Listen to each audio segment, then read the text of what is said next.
Welcome to day 52 of the 100-day mindfulness challenge.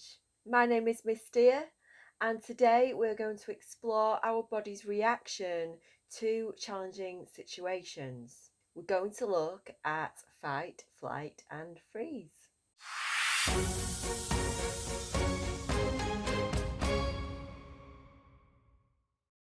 So today's session is going to be more activity based, more like a PSHE lesson than a mindfulness session.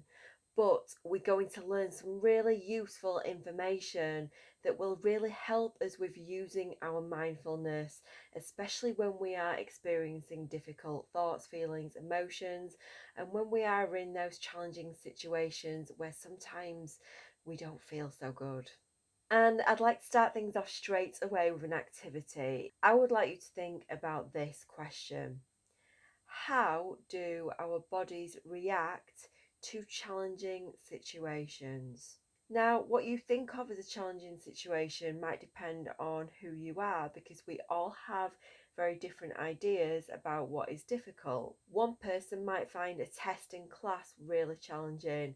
Another person might actually enjoy that. One person might find a race on sports day really challenging. Another person might find that really exciting. It doesn't really matter what that thing is. I just want you to think about a situation that makes you feel perhaps a little bit out of your comfort zone, a little bit uncomfortable, perhaps even a little bit nervous. And I want you to think about how your body feels when that happens. Even better, if you can draw an outline of a body like the one I've got on screen, or you can print this one actually, I'll put a link in the description below. Then you can label parts of that body to show the changes that happen for you when you notice that you are in that situation. Just to start us off, I've put one on screen that shows dry mouth. So for me, when I get nervous, which is often if I am speaking in public to lots of people, that's something that makes me feel quite nervous. One of the first things that I notice is that my mouth gets really dry and a bit sticky. Maybe you've noticed something else like that as well, maybe not. So take some pause time now. If you're with other people in school or at home, then you can discuss this with them. If you're at home and there's an adult nearby, you could discuss this with them. Or take some thinking time if you're on your own to explore how this feels for you and really focus on what changes happen in your body. Off you go. See you shortly.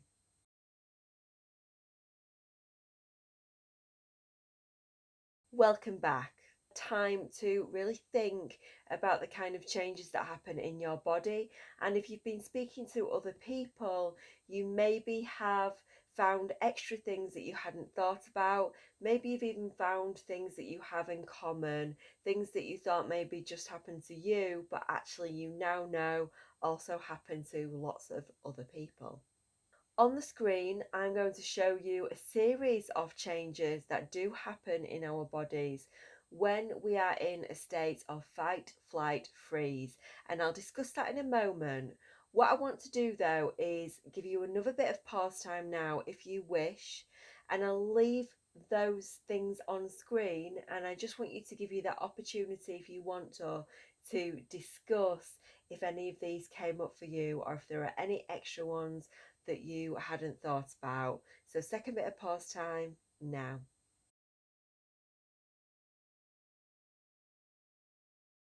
Why would the body react like this to a situation like speaking in front of other people?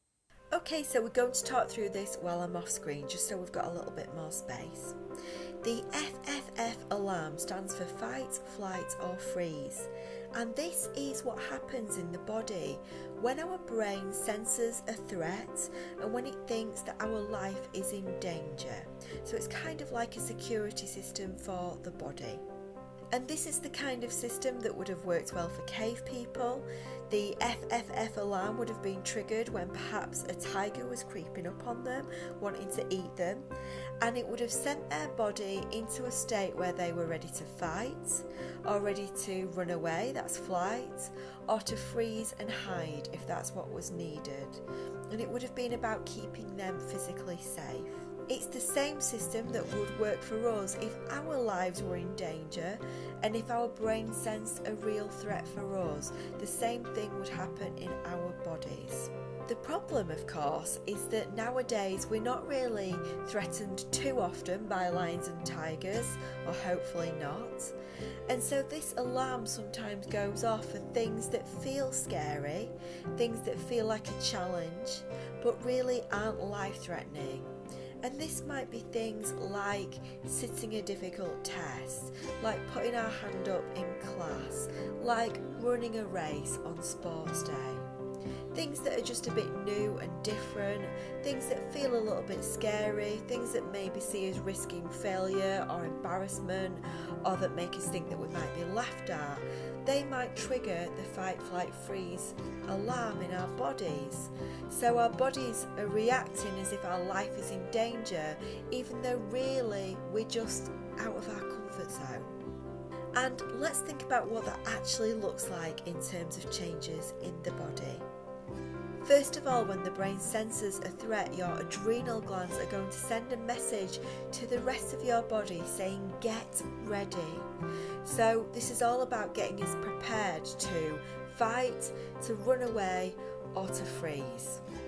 So what happens? Well, sometimes we sense our thoughts racing. Why? That's because our brain is getting ready to be really quick thinking so that it can act quickly, because we don't want to be slow to act if we are under attack. Our vision might change. Why? Because our vision is really going into HD. Our brain knows we need to be able to see better than ever right now. We need that heightened awareness because we are in danger, so we need to be at our absolute best. A lot of us notice when we feel nervous that our breathing gets shorter and shallower. Why? Because our body is actually taking in more oxygen so that we can run away quickly, so that we can be more efficient. A side effect of that might be that we feel a little bit dizzy because we're taking in more oxygen. What about that dry mouth? Why does that happen? Because blood flow isn't going to our stomach right now, because we don't need to eat when we're in the middle of a life-threatening situation.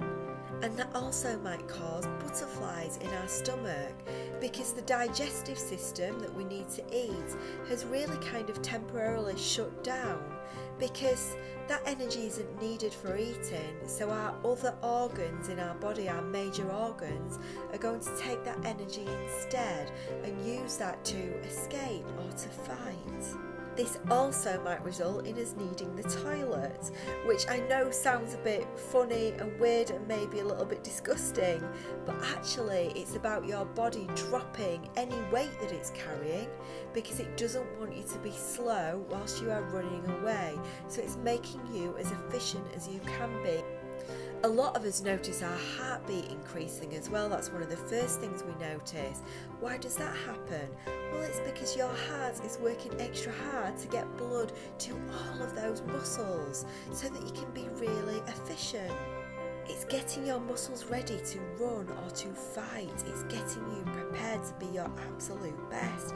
And if you look down at the bottom two boxes as well, that is why your muscles might feel a bit tense or achy, or you might get that shaking and trembling as well.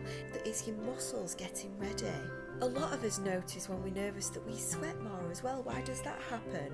Because your body is sweating to cool down, so it doesn't want you to overheat in this dangerous situation. Again, it's making you into the best version of yourself. And lastly, sometimes we notice our hands go cold. We get kind of clammy, sweaty, cold hands.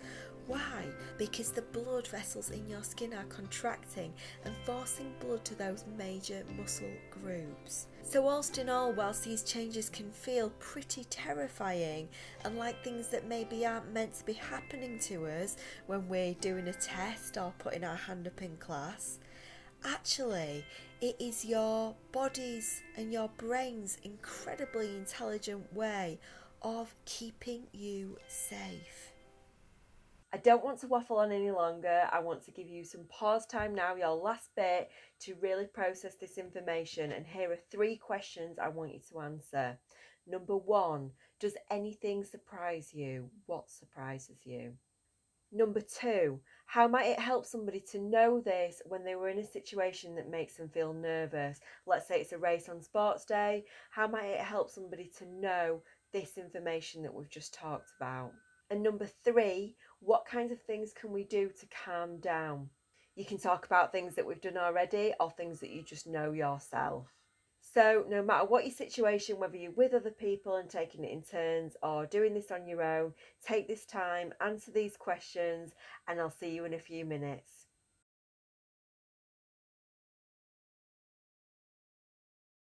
Welcome back. I really hope you found that information useful. For me, a lot of this was stuff that I didn't learn till later on when I was an adult, and I really wish that I'd learnt it sooner. Anyway, your day 52 challenge is to keep checking in with your feelings through today. And I would like you to notice whether any of the changes that we've discussed on that body sheet there, if any of them come up today, either when you're in certain situations or when you're thinking about certain situations. Because our imagination is pretty powerful. And if I imagine myself doing a speech to 300 people, I might actually notice some of these changes. So see if you can actually notice that in your own mind and body. It's really important to take some time to consider what's actually happening, think about what we've talked about today. And I'd also like to think about what you might do to calm down those physical sensations, those changes. What might work for you? Of course, you can try it. Do some of the breaths. Do the cooling O breath from yesterday, or whatever you want. EBI, your even better if, is to share this with other people. This is definitely the kind of activity that will really benefit from you sharing what happens to you with somebody else, whether that's another child, a classmate, a brother or sister, or an adult. You might find out some really interesting things that really surprise you. Maybe you thought that you were the only one who had this change in their body and that you were different somehow. Maybe you're not so different once you actually talk to other people about this. As always, if you want to share to a wider audience or ask any questions, tell me anything you'd like more of or less of, whatever it is, then give an adult a nudge. They can share to Twitter, Instagram, Facebook using the hashtag Mindful100. I will try and respond as soon as I can. Have a great day today, and I will see you tomorrow.